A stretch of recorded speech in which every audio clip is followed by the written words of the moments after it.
Hi, my name is Lauren Savosky. Did you know that egg has the most protein in it than any other food? And specifically, the egg yolk has a lot of vitamin D in it. Today, I'm going to be showing you how to make scrambled eggs. I'm certified to speak on this topic because I'm the 3-year champion of Iowa State 4-H Cook This competition. So first, what you're going to do is think about what you want in your scrambled egg dish. Scrambled eggs are pretty simple to make, but you can spice them up if you want. So what I chose to do is cut up some red onion that you're going to want in your scrambled eggs. I think it adds a lot of zest. So I'm just going to start slicing it up, watching my thumbs so I don't cut myself into small dices. And I also chose to put some pepper in there, so you have to make sure that you don't eat the stem, so make sure to cut that off as well as the seeds. And you can put anything, as much or as little as you want, into your scrambled eggs to make them taste how you wish. So after we've cut these vegetables up, I'm going to preheat the stove or turn it on, and you can put it on a medium to low heat to make sure your eggs don't burn.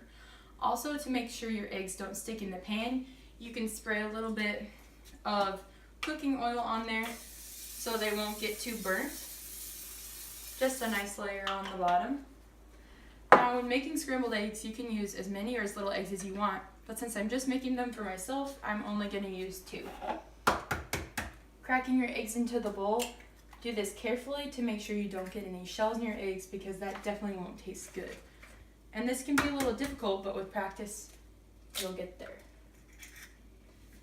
Now, also adding into my eggs mixture, I'm going to put some milk in. And I have about 1/8 of a cup of skim milk, just because when you put it into the eggs, it makes it more light and fluffy. So you can just get a fork or a whisk or anything you want to mix these up, that they're all mixed together. After you've done this, you can put them into your pan and slowly turn them until they're cooked. Now, when stirring your scrambled eggs, you can stir them for as long or as little as you want. Some people like them more underdone, and some people like them burnt and brown. For me, I like them right in the middle, so I'll be stirring them for just a minute or 2, depending on how hot the pan is. Another thing you need to think about when making scrambled eggs is if you want to put any spices on when you're done.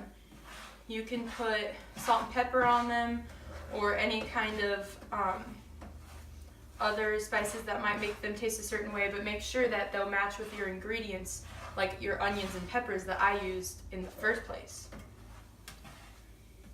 I'm also going to be putting some Colby Jack shredded cheese on my eggs, so I'm going to get that ready now while they're cooking. Here's my shredded cheese that I'll just sprinkle onto my eggs so they can melt. And continue stirring. They look like they're almost done. So now I'm going to put my onions and my peppers in as well.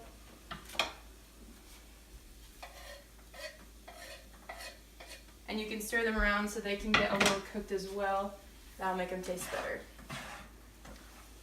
So once you think you're about done making your scrambled eggs, you can turn off the stove just so they won't get too burnt. Then, when you're done, I've made some scrambled eggs and I put some salt and pepper on them, and you're ready to enjoy. Thank you. Don't stop. And here's my audience. How much?